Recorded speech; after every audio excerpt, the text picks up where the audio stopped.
It all started that Friday night, when lightning was ripping through the sky over Los Angeles, but inside the Beverly Hills mansion, a completely different storm was brewing. Ariana Grande, in a tiny silver sequined top and sheer crystal-embellished pants, arrived late to the party, but it was her arrival that started it all. The mansion belonged to a young Arab billionaire, whom everyone simply called Amin. He had thrown a private party in honor of his own birthday, but the real goal was to impress Ariana. And he almost succeeded. The air smelled of Dom Perignon champagne and drama. As soon as Ariana stepped onto the marble floor of the lobby, the DJ unexpectedly changed the track to the old hit, "Thank You, Next." Everyone turned, including her ex-boyfriend, a Netflix actor who was sitting by the pool with his new girlfriend, a blonde influencer in a see-through dress. Ariana pretended not to notice, but her glass of Prosecco shook in her hand, and then, the glass flew into the air and shattered on the floor. And that was just the beginning. A silence hung in the air, but it only lasted a few seconds. Ariana, without saying a word, walked past her ex-boyfriend, glamorously waving the tail of her perfectly styled ponytail as if it didn't even exist. But her eyes, those sassy eyes, gleamed with danger. Within 15 minutes, she was out of the main room, and back in the lounge area by the indoor hot tub, on the lap of the NFL star who had flown to LA specifically for the party. Her laughter was so loud that even Amin, who was trying to take a euphoric selfie with Megan Fox, heard it, but missed his phone and hit himself on the forehead. Ariana was deliberately flirting, not taking her eyes off her ex. The energy of jealousy filled the room like a smoke machine at a concert, but the most scandalous thing began when another guest who was not on the guest list arrived at the house, Selena Gomez. In a black velvet suit with a deep neckline and with a look that said, "I'm not here for nothing." Rumor had it that she was the one who wrote Amin to accidentally drop by. And everything would have been fine if Ariana and Selena hadn't had open gestalts after a joint photo shoot for a glossy magazine, where someone accidentally cropped Selena from the cover, eyes to eyes. Not a word. But the tension was so great that even the DJ changed the track to something with a techno-dark vibe. Selena approaches the bar. Ariana does the same. The bartender freezes. And then, "I didn't think you'd dare come," Ariana says with a sweet smile that could drive even a mannequin crazy. "I knew you'd say that," Selena replies, sipping her cocktail, and while everyone was preparing for a possible fight, a loud voice came from the second floor, "Who stole my Snapchat logo pills?" And that's when the real madness began. The scream came from the room on the second floor, from where they kept the special souvenirs for VIP guests. Everyone instantly fell silent, even the pool stopped splashing for a second. Doja Cat appeared on the balcony, wearing a leopard print robe, smudged glitter eyeliner, and holding a glass of tequila. She looked angry, and slightly hypnotized. Those pills were a Travis Scott exclusive. They were made especially for Burning Man, she shouted. A crowd gathered beneath her. Someone turned on the flashlight on their phone. Everyone started whispering, "Who could have done this?" And then one of the guards, who looked like he was in a mafia movie, pulled a pink clutch out of his pocket. He opened it. Inside were the same pills with the Snapchat logo, and powder that glowed in the ultraviolet. And, "Watch out," the initials AG on the clutch, the crowd gasped. Ariana turned around instantly. "It's not mine. Someone planted it." But it was too late. Selena had already taken a photo. And a minute later, the photo flew into some closed group of celebrities on Telegram, where the caption immediately appeared, "Pop star blew the roof off."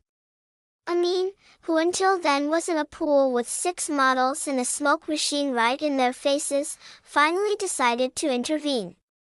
He approaches everyone in a Balenciaga bathrobe and says, "This party is a drama-free zone. It's all in or everyone's out." And then, in the midst of the chaos, the lights started to flicker. Suddenly, all the electricity went out. Darkness. Screams.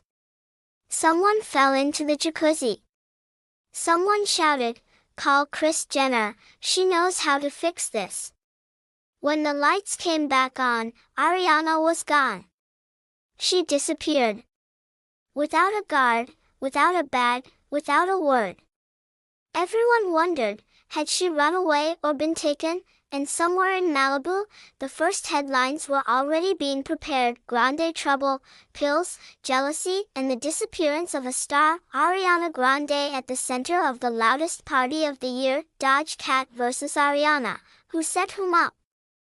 At 3 in the morning, when most of the guests were either dancing to acid techno in the basement or trying to fall asleep on the carpet in the greenhouse, in one of the most expensive areas of Malibu, a matte black Rolls-Royce pulled up outside a villa overlooking the ocean. A hooded figure emerged from it. And it was her, Ariana Grande. Barefoot. In her hand was a glass full of night darkness, or, perhaps, mezcal. She was met by Julia Fox, in a shiny corset, a chain mask, and with an axe in her hands. Not literal. Metal, designer. But an axe.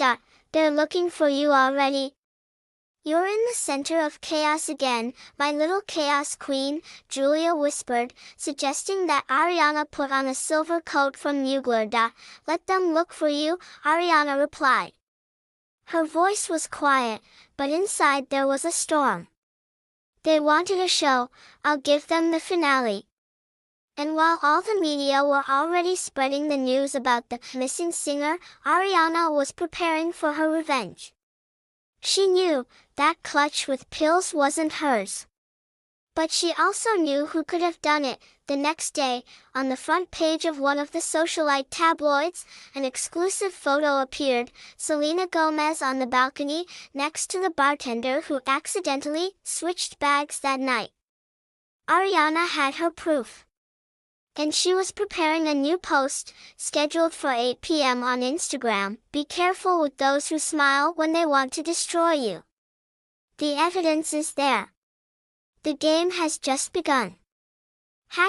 #Grande Revenge. And at that very moment, a real media war between the two pop queens began. A week later. Paris. Plaza Athénée Hotel, where only those who have champagne in their bathrooms usually stay. The lobby is shiny, the scent of money and perfumes that have not yet hit the market. And this is where Ariana Grande stopped by, arriving for the Balmain show. But this time, not just as a guest. She was supposed to walk the catwalk. A top-secret deal. Her return. And her revenge, but among the guests already confirmed by the brand was Selena Gomez. Her presence was pure coincidence, according to the managers. But everyone knew, such a coincidence does not happen. The show began. The music was a mix of opera and hardcore house. The models came out onto the catwalk, all of them looking like Instagram clones. And then the lights went out, voiceover. And now, the storm returns. Ariana. In a black latex bodysuit, with a transparent cloak, in high boots that looked like weapons. She didn't walk, she floated. And in the hall, breath-holding. Cameras on high. Phones in the sky, Selena sat in the front row. In the image of a quiet storm, silk, pearls, glasses. But in her eyes, tension. And at that moment, Ariana, walking down the catwalk, abruptly stops right in front of Selena. The whole hall seems to freeze. "I think you left something at the last party," Ariana says loudly, pulling out the same pink clutch. She puts it in front of Selena. The cameras crackle. Tension is like a current in the air. and then Selena looks up and says, "I never leave things in other people's houses. Unless it's on purpose." The audience explodes. Vogue and Harper's Bazaar cameras broadcast this live. Social networks are shocked. On Twitter, X #Grande vs Gomez #Revenge Runway #Clutch Shame. That evening, both stars left the show separately. Ariana, with her head held high, like a winner. Selena, with a smile that hid something more, because rumors appeared on the sidelines. This is not the end yet. No, this is just the beginning of a great information war, where the game is not only for fame, but for power in the world of show business. The city does not sleep. Tokyo glows with neon, like the nervous system of a giant. And it is here, in the most secret club on the 47th floor, a limited elite has gathered. Entrance only with a biometric bracelet, the smell of truffles mixed with sandalwood smoke. Behind the DJ console, Grimes, playing a set in the style of cyber-apocalyptic pop, and among the guests, Ariana Grande, in a leather dress the color of the night sky, Selena Gomez, in a shiny suit with a hood, like a superheroine or an antagonist, and unexpectedly, Billie Eilish, in a hoodie with a confidential print and with a cold look that seems to scan everyone. They knew this night was decisive. Here there would be either explanations or a complete loss of reputation. Or maybe something worse, and so, in a closed VIP room, where even the walls have anti-confidential fields, 3 pop icons sit down at a table. No managers. No security.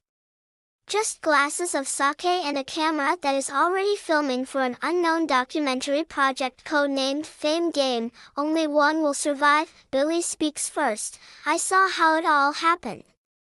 And I know who threw the clutch. It wasn't Ariana. And not Selena.